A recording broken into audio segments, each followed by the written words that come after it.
दोस्तों, यह कहानी कर्मों के फल पर आधारित है। कहानी बड़ी ही ज्ञानवर्धक है, इसीलिए इस वीडियो को पूरा देखना और वीडियो के अंत तक हमारे साथ में बने रहना। नमस्कार दोस्तों, बोधि थिंक्स बाय यूट्यूब चैनल में आपका दिल से स्वागत है।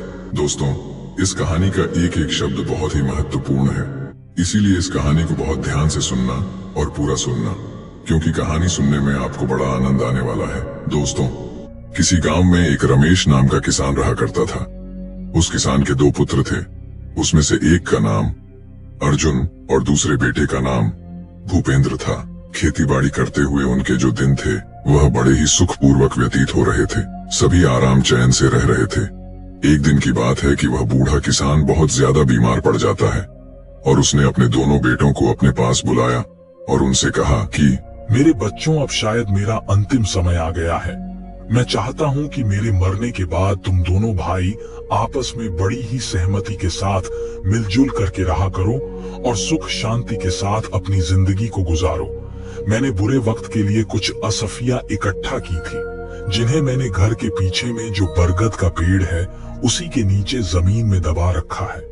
अब वह तुम्हारे काम आएंगे, लेकिन मेरे बच्चों, तुम मुझसे यह वादा करो कि तुम दोनों आवश्यकता पड़ने पर ही उसे बाहर निकालोगे। वह दोनों कहने लगे कि हम वादा करते हैं पिताजी, जैसा आप कहेंगे हम बिल्कुल वैसा करेंगे। धीरे धीरे समय व्यतीत होता गया। थोड़े समय के बाद ही उस बूढ़े किसान ने अपने प्राणों को त्याग दिया। छोटे भाई को अपने पिता के जाने का बहुत दुख हुआ। दोनों भाई ने उसके पिता का अंतिम संस्कार कर दिया गया, लेकिन बड़े भाई भूपेंद्र को अपने पिताजी के मरने का जरा भी दुख नहीं था। उसकी आंखों के सामने तो सिर्फ असफियां ही घूम रही थी। उस रात को भूपेंद्र को नींद नहीं आ रही थी। वह बार बार करवट बदल रहा था। आधी रात के बाद सुबह होने से पहले ही वह उठ करके बैठ गया। विचार करने लगा अपने मन में और सोचने लगा कि अर्जुन के उठने से पहले मुझे अपना काम पूरा कर लेना चाहिए, वरना फिर कभी ऐसा मौका दोबारा नहीं मिलेगा। यही सोच करके उसने जमीन खोदने का सामान उठाया और घर के पीछे उसी पेड़ के पास जाकर के पहुंच गए, जहां पर उसके पिताजी ने सोने को जमीन में गाड़ रखा था। कुछ ही क्षणों में उसने जमीन को खोद करके वहां से असरफिया को बाहर निकाल लिया। असरफियों को देख करके वह बहुत खुश हुआ। कहने लगा, वाह, इतनी सारी असरफियां, अब लगता है मुझे जिंदगी में कभी भी मेहनत नहीं करनी पड़ेगी और ना ही किसी चीज की कमी रहेगी। उसने तुरंत ही वह असरफियां का घड़ा उठाया और दूसरे पेड़ के नीचे जाकर के जमीन के नीचे गाड़ दिया और फिर आराम से घर में पहुंच करके अपने उसी स्थान पर जाकर के दोबारा लेट गया। जब सुबह हुई तो छोटा भाई अर्जुन अपने बड़े भाई भूपेंद्र को जोर जोर से आवाज लगा करके उठा रहा था। कह रहा था, बड़े भैया, जल्दी उठो, गजब हो गया। हमारे घर के पीछे पेड़ के नीचे जमीन खुदी हुई पड़ी है। भैया, वहां से सारी असरफियां भी गायब हैं। मुझे लगता है कि कोई चोर हमारी सारी असरफियां की चोरी करके भाग गया है। भूपेंद्र कहने लगा कि अरे क्या बोल रहे हो भाई, चलो मैं देखता हूँ। जब दोनों भाई उस जगह पर पहुंचे तो सच में ही वह जमीन खुदी हुई पड़ी थी। छोटे भाई अर्जुन ने कहा कि अब क्या करें भैया, मेरे विचार से हमें पहले राज दरबार में जाकर के सूचना देनी चाहिए। भूपेंद्र कहने लगा, ठहरो अर्जुन, कहीं जाने की कोई जरूरत नहीं है। अर्जुन कहने लगा, लेकिन क्यों भैया? भूपेंद्र ने कहा, मैं अच्छी तरह से जानता हूं कि चोर कौन है जिसने जमीन में दबी हुई असरफियों को बाहर निकाला है। अर्जुन चौंक गया और पूछने लगा कि भैया, क्या आप जानते हो कि वह कौन है? भूपेंद्र कहने लगा कि तुम जानना चाहते हो तो सुनो कि वह चोर कौन है। वह चोर तुम ही हो। ये सुनकर के अर्जुन कहने लगा, भैया, यह आप क्या कह रहे हो? नहीं भैया, मैं और चोरी नहीं, मैंने कोई चोरी नहीं की है। भूपेंद्र कहने लगा, फालतू बोलो मत, तुम्हारे और मेरे अलावा इन असरफियों के बारे में और कोई नहीं जानता था। यह बात साफ है कि तुम अकेले ही सारा धन हड़पना चाहते हो। अर्जुन ने यह सुनकर के कहा कि आप ऐसा मत कहो भैया, मैं सच कहता हूं कि मैंने कोई असरफ नहीं चुराई है, मैं कुछ नहीं जानता। भूपेंद्र कहने लगा कि तो तुम मुझे वह असरफियां लौटा दो, नहीं तो तुम इस घर का दरवाजे अपने लिए हमेशा हमेशा के लिए बंद समझो। अर्जुन उदास होकर के बोला, ठीक है भैया, यदि आपको मेरी बात पर विश्वास नहीं है तो मैं यह घर ही क्या इस गांव को छोड़ करके चला जाऊंगा। अर्जुन दुखी मन से तुरंत ही वहां से निकल पड़ा। वह चलते चलते सोचने लगा कि सच्चाई जाने बिना ही बड़े भैया ने मेरे साथ ऐसा सुलूक क्यों किया। अब बदनाम होने से अच्छा है कि मैं यह गांव छोड़ करके ही चला जाऊं। जब घर पर बैठा भूपेंद्र बड़े आराम से यही विचार कर रहा था कि वाह, कितनी आसानी से यह कांटा अपने आप ही निकल गया। अब सारी अरसफियां सिर्फ मेरी है, मेरे अलावा और किसी को इसमें हिस्सा नहीं देना पड़ेगा। दूसरी तरफ वहां जो उसका छोटा भाई था अर्जुन बड़े ही दुखी मन से वहां से चलता ही जा रहा था। शाम भी हो गई थी। चलते चलते उसके मन में कई तरह के विचार उत्पन्न हो रहे थे। उसके मन में एक विचार आया कि कहीं भैया ने सारा धन हड़पने के लिए ही कोई चाल तो नहीं चली है। वह अपने विचारों में खोया हुआ लगातार चलता ही जा रहा था कि तभी वह एक बड़ी सी चट्टान के ऊपर जाकर के बैठ गए। अब रात हो चुकी थी और चारों ओर घना अंधेरा छाया हुआ था। उलझन में पड़ा अर्जुन सारी बातें सोच ही रहा था कि तभी उसके कानों में कुछ आवाज आई, यह 4000 तुम्हारे और 4000 मेरे। वह सोचने लगा कि कैसी आवाज है। सच्चाई जानने के लिए अर्जुन नीचे की ओर झुका। उसने देखा कि 3 आदमी वहां पर थे जो बैठे हुए थे और वे तीनों आपस में किसी तरह के धन का बंटवारा कर रहे थे। अर्जुन को यह समझने में बिल्कुल भी देरी न लगी कि यह तीनों चोर और यह तीनों चोरी का माल आपस में बंटवारा कर रहे हैं। तभी अचानक से अर्जुन का पैर फिसल गया और वह उन चोरों के बीच में जाकर के धड़ाम से गिर पड़ा। अंधेरा होने के कारण चोरों को कुछ भी दिखाई नहीं दिया और वह डर के मारे भागने लगे और कहने लगे कि भागो भागो भाई, यहाँ से लगता है कि यह राजा का कोई गुप्तचर या फिर उनका कोई सिपाही है जो हम सभी लोगों को पीछा कर रहा था। भागो। चोर कहने लगा कि हाँ भाई, तुम ठीक कहते हो, चलो भागो यहाँ से। चोर अपना चोरी का माल जो भी चोरी करके लाए थे, डर के मारे वह सब छोड़ करके वहां से भाग गए। जब अर्जुन की नजर उस धन पर पड़ी तो वह मन ही मन बहुत प्रसन्न हुआ। लेकिन तभी उसके मन में एक दूसरा विचार आया कि असल में यह मुद्राएं चोरी की हैं, इन्हें साथ में ले जाना बिल्कुल ठीक नहीं होगा, इसलिए इनको यहीं पर गाड़ देता हूँ और जरूरत पड़ने पर मैं इनको ले जाऊंगा। यही विचार करके अर्जुन ने वह सारी मुद्राएं एक पेड़ के नीचे गाड़ दी और रात भर वहीं पर रहा। सुबह अपने रास्ते पर चलने लगा। दोपहर होते होते वह एक घने जंगल से जा रहा था। तभी कुछ लुटेरों ने उसको घेर लिया और लुटेरों का सरदार उससे कहने लगा कि खबरदार, जो कुछ भी तुम्हारे पास है वह निकाल करके हमको दे दो, नहीं तो हम तुम्हें जान से मार देंगे। अर्जुन लुटेरों की बात को सुनकर के कहने लगा कि भाइयों, मैं तो खुद ही एक मुसीबत में हूँ और मेरे पास धन भला कहाँ से आएगा। लुटेरों का सरदार कहने लगा, ये झूठ बोल रहा है, इसकी तलाशी लो। तलाशी लेने के बाद जब अर्जुन के पास वास्तव में उन्हें कोई भी वस्तु प्राप्त नहीं हुई तो सरदार क्रोध से चिल्ला उठा और कहने लगा, कोई बात नहीं है, अगर इसके पास पैसे नहीं है तो भी ये हमारे काम आएगा, इसे अपने ठिकाने पर ले चलो, देवी माँ को इसकी बलि चढ़ाई जाएगी। यह बात सुनते ही अर्जुन के होश उड़ गए। वह सोचने लगा, एक तरफ मैं मुसीबत का मारा था और कहां जाकर के इन डाकुओं के चंगुल में पड़ गया, उससे और बड़ी मुसीबत का सामना करना पड़ रहा था। तभी कुछ डाकू ने अर्जुन के हाथ पर बांधे और अर्जुन को उठा करके अपने ठिकाने पर ले गए। परंतु उनके अड्डे तक पहुंचते पहुंचते अर्जुन को एक उपाय समझ आ गया। अड्डे पर पहुंचने के बाद उसने डाकुओं के सरदार से कहा, अगर तुम मुझे अपने दल में शामिल कर लेने का वादा करो तो मैं तुम्हें 8000 स्वर्ण मुद्राओं का पता बता सकता हूँ। इतना सुनकर के वह जो लुटेरों का सरदार था कहने लगा, 8000 मुद्राएं? यदि तुम वास्तव में सच कहते हो तो हमें तुम्हारी शर्त मंजूर है, जल्दी से हमें उन मुद्राओं का पता बताओ। अर्जुन कहने लगा कि देखो भाई, अभी तो रात होने वाली इस समय वहां पर जाना बिल्कुल भी ठीक नहीं है। कल सुबह होते ही मैं तुम लोगों को वहां पर लेकर के चलूंगा। लुटेरों का सरदार कहने लगा, ठीक है, लेकिन खबरदार, हमारे साथ कोई भी चालाकी करने की कोशिश बिल्कुल मत करना, वरना तुम जानते हो कि इसका क्या परिणाम होगा। तुम्हारे साथ जो भी होगा वह तुमसे बर्दाश्त नहीं होगा, इसीलिए सोच समझ करके मुझसे कोई बात करना। अर्जुन बोला, निश्चिंत रहो सरदार, मैं तुमसे कोई भी धोखा नहीं करने वाला। सुबह होते ही मैं आप सबको वहां लेकर जाऊंगा।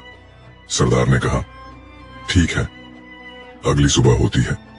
अर्जुन उन चोरों को उसी जगह पर लेकर के पहुंच जाता है जहां पर उसने वह सोने की मुद्राएं जमीन में दबाई हुई थी। सरदार के आदेश पर तुरंत ही उसके आदमियों ने उस जगह को खोदा और शीघ्र ही वह स्वर्ण मुद्राएं उसके सामने थीं। स्वर्ण मुद्राओं को देख करके वह सभी जो सरदार के आदमी थे, डाकू थे, वह बहुत प्रसन्न हो जाते हैं। मुद्राओं को अपनी थैली में भर करके अपने अड्डे की ओर चल पड़े, परंतु अर्जुन के दिमाग में अभी भी कोई दूसरी योजना चल रही थी। वह विचार कर रहा था कि यह स्वर्ण मुद्राएं एक तरह से तो मेरे काम में ही आई, लेकिन मैं जल्दी ही इनकी मौत का कारण बन जाऊंगा। इस घटना के बाद अर्जुन उन लुटेरों के गिरोह के साथ ही रहने लगा और वह लुटेरों का सरदार का सबसे विश्वास पात्र व्यक्ति बन चुका था। कुछ समय के बाद अर्जुन ने उन लुटेरों के सरदार से कहा कि सरदार, मैं 10 दिन के लिए अपने घर को जाना चाहता हूँ। यदि आपकी इजाजत मिल जाए तो मैं अपनी बूढ़े माँ को, जो इस समय बीमार है, एक बार उनसे मिलना चाहता हूँ। सरदार अर्जुन की योजना से बिल्कुल भी अनजान थे।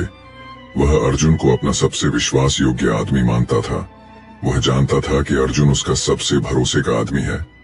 वह कभी भी उसके साथ किसी तरह का कोई धोखा नहीं कर सकता है।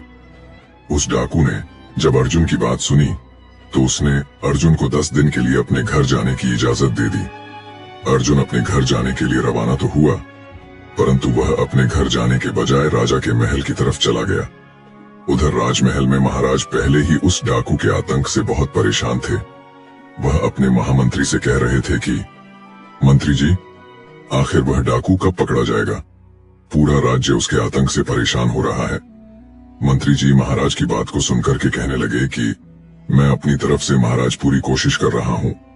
वह आतंकी जल्दी ही आपको कारागार में नजर आएगा और उसको उसके किए की सजा जरूर मिलेगी। उसी समय वहां पर एक पहरेदार आया और कहने लगा कि महाराज की जय हो। महाराज, एक व्यक्ति आपसे डाकू जगीरा के बारे में मिलना चाहता है। वह कहता है कि मैं उसके बारे में सब कुछ जानता हूँ। उसकी बात को सुनकर के महाराज कहने लगे कि अच्छा, उसे तुरंत यहाँ पर लेकर के चले आओ। वह सिपाही गया और कुछ समय के बाद ही अर्जुन को राजा के सामने लेकर के पहुंच गया। अर्जुन राजा से कहने लगा कि महाराज को मेरा प्रणाम है। महाराज, मेरा नाम अर्जुन है। राजा कहने लगा, कहो नौजवान, तुम जगीरा के बारे में क्या जानते हो? उसके बारे में तुम्हें जो भी जानकारी है वह सब कुछ मुझे बता दो। अर्जुन कहने लगा कि महाराज, मुझे क्षमा करो, मैं आपसे एकांत में इस बात को करना चाहता हूँ। मंत्री ने कहा कि दुष्ट, क्या तुम जानते नहीं, यहाँ राजा के सम्मानित और विश्वास पात्र व्यक्ति मौजूद है। जो कहना चाहते हो तुम सबके सामने ही कहो। राजा कहने लगा, ठहरिए महामंत्री जी, यदि यह हमसे एकांत में बात करना चाहता है तो हम इससे एकांत में ही बात करेंगे। आप लोग यहाँ से चले जाइए, हमें बिल्कुल एकांत छोड़ दीजिए। सब लोग बाहर गए और बाद में अर्जुन ने राजा को अकेले में पूरा किस्सा कह करके सुना दिया और आगे कहने लगा कि महाराज, इस तरह से मैं उस डाकू का विश्वसनीय आदमी बन चुका हूँ। पूरी घटना के बारे में अर्जुन ने महाराज को बता दिया और अब मैंने उसे अपने जाल में फंसा लिया है। अर्जुन ने कहा, महाराज, अब बस उसे और उसके साथियों को पकड़ने के लिए मुझे आपकी सहायता की जरूरत है। उसकी बात को सुनकर के राजा कहने लगा, बहुत खूब नौजवान, तुम्हारी चतुराई और साहस से मैं बहुत प्रसन्न हूँ। उन भयानक डाकुओं को पकड़ने के लिए जो भी सहयोग चाहिए वह मुझसे तुम बेझिझक हो करके कह सकते हो। मैं करने को तैयार हूँ, कहो क्या करना होगा। अर्जुन कहने लगा कि महाराज, कल रात को आप कम से कम हमारे साथ में 300 सिपाहियों को मेरे साथ भेज दें। मैं उन सभी को उन डाकुओं के अड्डे पर ले जाऊंगा जहां पर वह सैनिक उन डाकुओं पर आक्रमण कर देंगे और उन डाकुओं को गिरफ्तार कर लिया जाएगा। राजा कहने लगा, बिल्कुल ठीक है नौजवान, तुम्हारी सलाह बिल्कुल उचित है, मैं इसे मानने के लिए तैयार हूँ। तो तय रहा कि हम कल रात को हमारे सैनिकों को तुम्हारे साथ भेजेंगे, तब तक कि तुम यही राजमहल में हमारे शाही मेहमान बन करके रहो। उसके अगले दिन रात होते ही अर्जुन अपनी योजना के अनुसार सैनिकों को लेकर के डाकुओं के अड्डे पर पहुंच गया। सैनिकों की टुकड़ी ने उन डाकुओं पर आक्रमण कर दिया। कुछ ही समय में सैनिक ने उन डाकुओं को गिरफ्तार कर लिया और उनमें से कुछ डाकू मारे भी गए और जो बचे हुए थे उनको महाराज के सामने पेश कर दिया गया। राज दरबार में अर्जुन को देख करके डाकुओं का सरदार जो था वह मन ही मन सोचने लगा, उसने कितना बड़ा धोखा किया। मैंने इस व्यक्ति पर विश्वास किया और इसने मेरे साथ विश्वासघात किया। इस आदमी ने हमें कहीं का नहीं छोड़ा। अगले दिन दरबार में सभी दरबारियों और मंत्रियों से विचार विमर्श करने के बाद राजा जो था उसने सभी डाकुओं को एक ही सजा सुना दी। इन सभी खूनी दरिंदों को हम सजाए मौत देते हैं, क्योंकि इन्होंने किसी के साथ कोई रियायत और ना ही रहम किया है, इसलिए इनको जीने का कोई अधिकार नहीं है। सैनिकों, अब तुम इन्हें ले जाओ और अगले 2 दिन इन्हें फांसी पर लटका देना। इसके बाद वह राजा था, उसने कहा कि अर्जुन, तुम्हारी बहादुरी से हम बहुत प्रसन्न हैं। आज से हम तुम्हें अपना सेनापति नियुक्त करते हैं। अर्जुन ने यह सुनकर के कहा कि आपका धन्यवाद महाराज, जो आपने मुझे देश की सेवा करने के योग्य समझा। उधर दूसरी तरफ अर्जुन का जो बड़ा भाई था अपने पिता की मेहनत की कमाई को बुरे कामों में बर्बाद कर रहा था, क्योंकि वह उसकी खुद की कमाई नहीं थी और वह बेईमानी करके उस धन को प्राप्त किया था। उसको उससे जुआ खेलने की बुरी लत लग चुकी थी। वह शराब और जुए में अपना सारा पैसा बर्बाद कर चुका था। उसकी हालत इतनी दयनीय हो चुकी थी कि उसके पास खाने के लिए अन्न तक भी नहीं था। पूरे गांव में वह इतना बदनाम हो चुका था कि अब उसे गांव में कहीं भी कोई भी काम नहीं मिल पा रहा था। इसीलिए उसने यह निश्चित किया कि इस गांव में भूखा मरने से अच्छा है कि मैं किसी दूसरे गांव में जाकर के कोई काम धंधा ढूंढ लूं। इसी तरह से विचार करते हुए वह अपने घर से निकल पड़ा। चलता चलता उसी राज्य में आ पहुंचा जहां पर उसका भाई अर्जुन सेनापति था। उसी नगर में वह किसी सेठ जी की दुकान पर गया और उनसे पूछने लगा, सेठ जी, क्या मुझे कोई काम मिलेगा? सेठ ने उसकी बात सुनक के कहा, अरे भाई, तुम तो चेहरे से ही चोर उचक्के लगते हो, तुम्हें भला कोई क्या काम देगा? इसलिए मुझे माफ करो भाई और यहाँ से चले जाओ। भूपेंद्र सोचने लगा, ईमानदारी से शायद मुझे यहाँ पर कोई काम मिलने वाला नहीं है। अब तो पेट भरने के लिए मुझे चोर और उचक्का ही बनना होगा। तभी उसकी नजर सेठ के पास रखी हुई एक थैली पर पड़ी। उसे लगा कि स्वर्ण मुद्राओं से भरी हुई थैली है। उसने वहां से वह थैली उठा ली और तुरंत ही वहां से भाग निकला और सेठ को उसे पकड़ने का मौका ही नहीं मिला। वो बस तो चोर चोर चिल्लाता ही रह गया और वह वहां से रफू चक्कर हो गया। बाजार के कुछ लोग उसके पीछे भागे, लेकिन भूपेंद्र को ढूंढ नहीं पाए और मायूस होकर कि वह लोग वापस अपनी जगह पर लौट आए। इधर सेनापति बन चुका अर्जुन अपना काम बड़ी ही ईमानदारी से कर रहा था। एक दिन की बात है, महाराज ने अर्जुन को बुलाया और कहा, अर्जुन, तुम एक बहुत ही बहादुर, बुद्धिमान और नेक आदमी हो। मैं चाहता हूं कि मेरी बेटी के साथ तुम विवाह कर लो। कहो, इस पर तुम क्या चाहते हो? यदि तुम्हारी इच्छा हो तो मैं चाहता हूं कि मैं अपनी बेटी का विवाह तुम्हारे साथ कर दूं। अर्जुन ने कहा कि महाराज, यदि आपकी यही इच्छा है तो मैं इनकार नहीं कर सकता। मुझे यह विवाह स्वीकार है। अर्जुन के इस फैसले से राजा बहुत खुश हुआ और कुछ ही दिनों में शुभ मुहूर्त को देख करके राजा की बेटी और अर्जुन का विवाह कर दिया गया। विवाह को अभी कुछ दिन ही व्यतीत हुए थे और महाराज ने अर्जुन को कहा कि बेटा अर्जुन, अब हम 70 साल के हो चुके हैं और इसलिए हम चाहते हैं कि अब राज्य की जो बागडोर है वह तुम संभाल लो। अर्जुन ने कहा, आपको जैसा उचित लगे महाराज। अगले ही दिन अर्जुन का राज्य तिलक कर दिया गया। महाराज तीर्थ यात्रा को निकल चुके थे। इस तरह से कुछ महीने व्यतीत होते हैं और उसके बाद जो सबसे बड़ी समस्या अर्जुन के सामने आई वह थी भूपेंद्र, जो चोर बन गया था, जो उसी का सगा भाई भूपेंद्र था और वह अब तक का नामी और खतरनाक चोर बन चुका था। सैनिकों ने काफी प्रयास किया लेकिन वह उसे पकड़ न सके। चोर उसी जंगल में एक पुराने मंदिर में रहा करता था। एक रात वह बैठा सोच रहा था कि कोई ऐसी तरकीब लगाई जाए कि मुझे बार बार चोरी करने की जरूरत ना पड़े। एक बार में इतना माल उड़ा लिया जाए कि भविष्य में दोबारा चोरी नहीं करनी पड़े। अगर मैं एक बार राजा के खजाने पर हाथ साफ कर लूं तो मुझे दोबारा कभी भी भूख मरने की नौबत नहीं आएगी और ना ही कभी मुझे चोरी करने की कोई जरूरत पड़ेगी और फिर मैं किसी दूसरे देश में जाकर के अपनी आगे की जो जिंदगी है बड़े आराम से गुजार सकता हूँ। अगली रात खजाने की चोरी करने के उद्देश्य से भूपेंद्र राजमहल में पीछे जा पहुंचा। हाथों में रस्सी लिए वह दीवार पर चढ़ने की सोच रहा था और दूसरी तरफ संयोग से उस चोर के बारे में विचार करते हुए सोच सोचकर कि राजा को नींद नहीं आ रही थी। उस समय राजा महल की छत पर घूम रहे थे। जैसे ही भूपेंद्र रस्सी के सहारे छत के ऊपर चढ़ा, वहां पर मौजूद राजा अर्जुन ने उसे देख लिया। राजा अर्जुन ने अपनी तलवार निकाली और साथ ही अपने सिपाहियों को आवाज लगाई। कुछ ही पल में राजा के जितने सिपाही थे वह सभी वहां पर जाकर के पहुंच गए। राजा ने सैनिकों से कहा कि सैनिकों, गिरफ्तार कर लो इसे। भूपेंद्र ने वहां से भागने की पूरी कोशिश की, लेकिन किसी तरह से भागने में असफल रहा और सैनिकों ने उसे पकड़ लिया।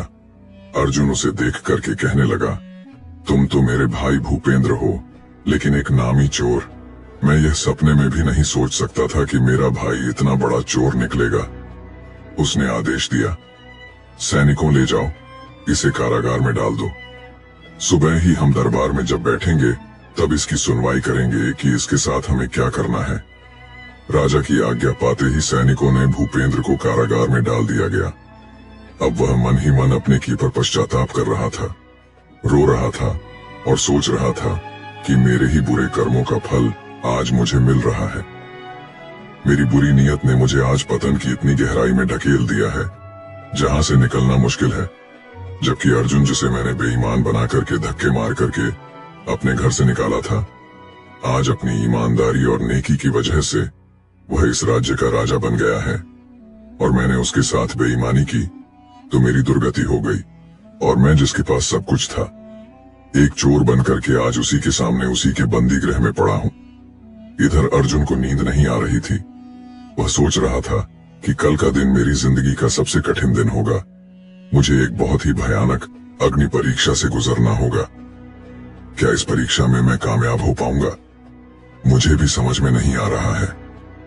काश महाराज ने मुझे राजपाट ना सौंपा होता तो कितना खुश होता। अपने भाई को अपने ही हाथों से मुझे सजा नहीं देनी पड़ती। अगले दिन दरबार में चोर भूपेंद्र को पेश किया जाता है। महाराज ने उससे कहा कि भूपेंद्र, तुम्हारे ऊपर लगाए गए चोरी के सारे इल्जाम प्रमाणित हो चुके हैं। क्या तुम्हें अपनी सफाई में कुछ कहना है? भूपेंद्र ने कहा कि बस इतना ही कहना चाहता हूं महाराज कि मुझ जैसे नीच और शैतान आदमी को आप इतनी कठोर से कठोर सजा दे कि भविष्य में चाह करके भी कोई चोरी न कर सके और किसी के साथ कोई बेईमानी न कर सके। अर्जुन ने कहा, ठीक है, हम तुम्हें ऐसी ही सजा देंगे। सैनिकों, ले जाओ इस चोर को और इसका एक हाथ और एक पैर काट दिया जाए और इसके बाद इसे देश की सीमा से बाहर निकाल दिया जाए। अर्जुन का यह इंसाफ देख करके उसकी प्रजा और उसके मंत्री सब उसकी जय जयकार करने लगे। राजा की आज्ञा का पालन किया गया और चोर भूपेंद्र का एक हाथ और एक पैर काट करके उसे राज्य की सीमा से बाहर निकाल दिया गया। जब वह देश छोड़ करके जा रहा था तो तभी उसके सामने राजा अर्जुन पहुंच गए। अर्जुन को देख करके भूपेंद्र बोला, महाराज, आप कैसे यहाँ पर आ गए? काश आपने मेरा एक हाथ और एक पैर काटने के बजाय मुझे मौत की सजा दे दी होती तो बड़ा अच्छा होता। यदि आप ऐसा करते तो आपने मुझे तड़प तड़प कर मरने के लिए छोड़ दिया। मैं इस दुनिया में क्या करूंगा? अर्जुन ने कहा, उस समय तो मैं एक राजा था, परंतु अब मैं आपके सामने राजा अर्जुन नहीं बल्कि आपका छोटा भाई अर्जुन खड़ा है। एक राजा होकर के मैंने एक चोर को सजा देकर के अपने राज धर्म का पालन किया था और अब एक भाई अपने भाई से अपने धर्म और कर्तव्य का पालन करने के लिए आया है। भूपेंद्र ने कहा, मैं कुछ समझा नहीं। अर्जुन कहने लगा, भैया, मैं जानता हूं कि एक हाथ और एक पैर काटने की वजह से आप कभी भी कोई काम अपने जीवन में नहीं कर पाएंगे और इसके लिए मैं आपको कुछ धन दे करके जाऊंगा। इस थैले में कुछ स्वर्ण मुद्राएं हैं, इन्हें आप ले लीजिए, जो कि मेरी मेहनत की कमाई हुई है। मुझे विश्वास है कि इस मेहनत के धन के साथ आप किसी दूसरे देश की सीमा में अपना जीवन बड़े ही आराम से व्यतीत कर सकते हैं। लेकिन भैया, आप इनकार मत करना, नहीं तो कभी भी मैं अपने आप को माफ नहीं कर पाऊंगा। इतना सुनक के भूपेंद्र कहने लगा कि तुम कितने महान हो अर्जुन। ईश्वर हमेशा तुम्हें इसी तरह से खुश रखे, प्रसन्न रखे। फिर दोनों आपस में गले मिलकर कि एक दूसरे को बड़े भारी मन से विदाई करते हैं। बड़ा भाई छोटे भाई से कहने लगा, मेरी ईश्वर से यही प्रार्थना है कि मुझे हर जन्म में तुम्हारे जैसा ही भाई मिले। और दोनों भाई अपनी अपनी राह पर इस तरह से वापस चले गए और उसके बाद उस देश में भूपेंद्र को दोबारा किसी भी वन में नहीं देखा और राजा अर्जुन को अपनी प्रजा का पालन करते हुए सुखमय जीवन व्यतीत करने लगे। दोस्तों, यह कहानी आपको कैसी लगी है? आशा करता हूं कि यह कहानी आपको अच्छी लगी होगी। चैनल बोधी थिंक स्पाई को सब्सक्राइब जरूर करें। तो चलिए मिलते हैं ऐसी ही कोई नई कहानी में। तब तक के लिए अपना ख्याल रखें। धन्यवाद।